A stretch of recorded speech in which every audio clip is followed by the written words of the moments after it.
বলছেন, এ আল্লাহর বান্দারি, এটা কোনো মানুষ নয় রে, এটা হলেন আল্লাহর ফেরেশতা আজরাইল, এটা আল্লাহর ফেরেশতা মালাকুল মউত, যে মানুষের জান কবজ করে ওই আল্লাহর ফেরেশতা, এটা মালাকুল মউত। এই ফেরেশতার কথা শুনে যে এটা আজরাইল ফেরেশতা, তার মন কিন্তু খারাপ হয়। বলছেন যে সুলাইমান নবী, আমি আর এখানে থাকবো না। বলছে কেন? বলছে ও দেখে গেল কখন হয়তো কোন পাকতে এসে আমার জান খান কবজ করে নিয়ে চলে যাবে। আপনি একটা কাজ করেন, হিন্দুস্তানের আমার মাটিতে পৌঁছে দেন। বলছে রে খেপা থাকো। বলছে না না না, আমি আর থাকবো না এখানে। ওরে আল্লাহ, এবার মনে হয় চলে আসবে, আমাকে পাঠিয়ে দেন। এবার জিনকে কিংবা বাতাসকে বললেন যে যাও তোমরা একে হিন্দুস্তানের মাটিতে পাঠিয়ে দাও। পৌঁছে দিলেন। ঠিক 10 মিনিট 8 ঘন্টা পর আবার কিন্তু ওই মালাকুল মউত চলে গেলেন সুলাইমান নবীর সাথে দেখা করার জন্য। এবারে মালাকুল মউত বলছেন, সুলাইমান নবী, আপনার পঞ্জরে যে লোকটা বসেছিল কই? এই যে 8 ঘন্টা 25 মিনিট 20 মিনিট আগে আমি দেখে গেলাম, লোকটা কই? এবার তখন বলছেন মালাকুল মউত রে, তোমার কথা শুনি, তোমার নাম শুনে, তোমাকে দেখে লোকটা ভয়ে ভয়ভীত হয়ে গেছে রে। মউতের ডরে লোকটা বলছে আমাকে হিন্দুস্তানের জমিনে পাঠিয়ে দাও, আমি ওখানে চলে যাব, এই দেশে আর থাকবো না।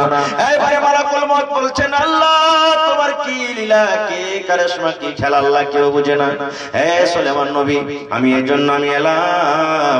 আল্লাহ রাব্বুল আলামিন আমাকে বললেন, মালাকুল মউত, এই লোকটা যে ফিলিস্তিনের জমিনে বসে আছে আমার নবী সুলাইমানের পাঞ্জরি, এই লোকটার নসিবে মাত্র 8 ঘন্টা টাইম আছে।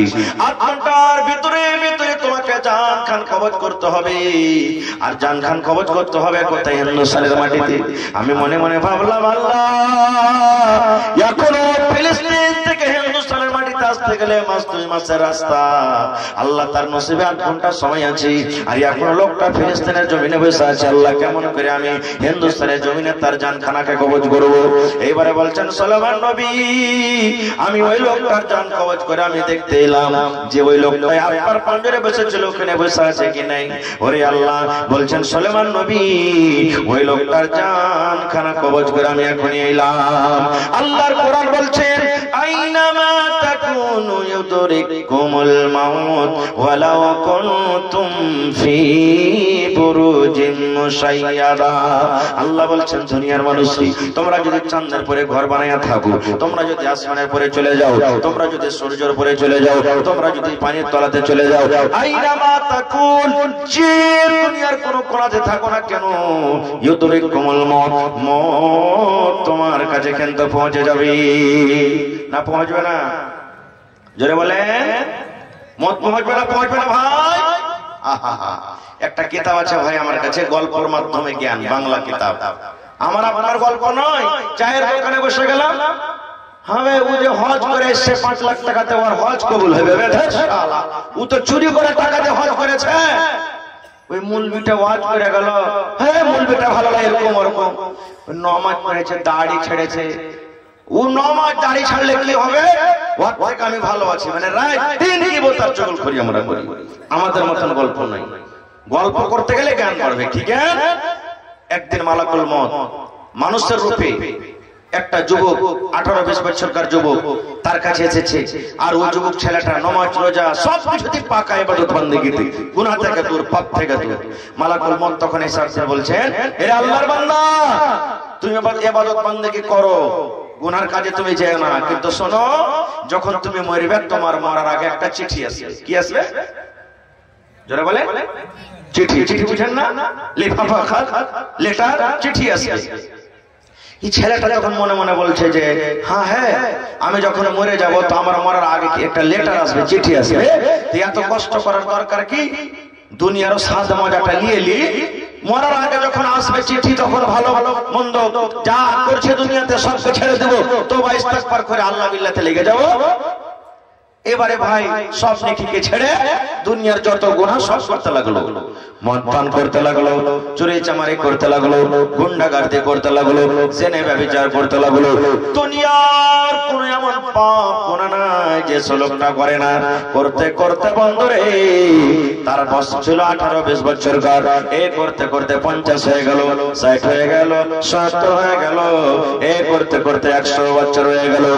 আল্লাহুস সামাদ কোমর কাটা হয়ে গেছে, চোখ ঝাপসা দেখছে, ভালোভাবে চোখে সোজে না, মাথার চুল পেকে গেছে, দাড়ি পেকে গেল, দাঁত সমস্ত উঠে গেল, আর কিন্তু হাঁটতে পারে না, সোজা হয়ে দাঁড় হইতে পারে না। লোকটা মনে মনে বলছেন, আল্লাহ,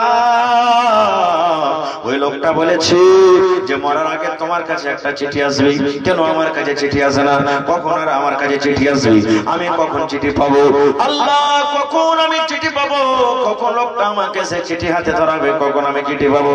এই করতে করতে বন্ধুরে তার বয়স এখন মোটামুটি 100 বছর হয়ে গেছে। এবার ওই মালাকুল মউত তার সামনে এসে হাজির। ও মনে মনে ভেবেছে চিঠি এনেছে মনে হয়। বলছে, ভাই চিঠি এনেছো নাকি? বলছে, না, চিঠি আনিনি, তোমার জান কবজ করতে এসেছি, তোমার রূহখানাকে কবজ করতে এসেছি। বলছে, কেমন কথা তুমি বলছো? তুমি তো আমার সাথে ওয়াদা করেছো যে মরার আগে তোমার কাছে একটা চিঠি আসবে, সেই চিঠিটা আমাকে না দিয়ে তুমি বলছো তোমার জান কবজ করার জন্য এসেছি। এইবারে মালাকুল মউত বললেন, আল্লাহর বান্দারে, তোমার কাছে কি চিঠি আসেনি? বলছে, না, আমার কাছে চিঠি আসেনি। বলছে, চিঠি এসেছে রে নাদান, চিঠি এসেছে, তুই চিঠিকে তুই পড়ে দেখেছিস? এবার বুড়া লোকটা বলছে, না, কে তুমি? অপরিচিত মানুষ। বলছে, আমি মালাকুল মউত, আল্লাহর ফেরেশতা। বলছে, মালাকুল মউত রে, আমার কাছে চিঠি আসলে তোমাকে মিথ্যা কথা কি বলবো? আমার কাছে চিঠি আসেনি। মালাকুল মউত বলছেন, না, আমি দেখতে পাচ্ছি তোমার কাছে চিঠি এসেছে। চিঠি এসেছে, কিন্তু আল্লাহর চিঠির পরে তুমি একদিনও ধ্যান দাওনি, আল্লাহর চিঠিকে তুমি এখন পর্যন্ত বুঝতে পারোনি। বলছেন, কই দেখাও। এবারে মালাকুল মউত বললেন, রে আল্লাহর বান্দা, আমি যখন তোমার কাছে প্রথমবার এসেছিলাম তখন তোমার বয়স ছিল কত? বলছে 20 বছর। বলছে, এখন বয়স বলছে মোটামুটি 100 বছর। বলছে, আমি যখন তোমার কাছে এসেছিলাম তোমার মাথার চুল কি পেকেছিল? বলছেন, না। বলছে, এখন বলছে পেকে গেছি। তোমার দাড়ি কি তখন পেকেছিল? বলছেন, না। বলছে, এখন বলছে পেকে গেছি। বলছে, আল্লাহর বান্দা রে, তোমার মাথার চুল পেকে গেছে, তোমার দাড়ি পেকে গেছে, মানে এটা আল্লাহ রাব্বুল আলামিনের পক্ষ থেকে একটা চিঠি।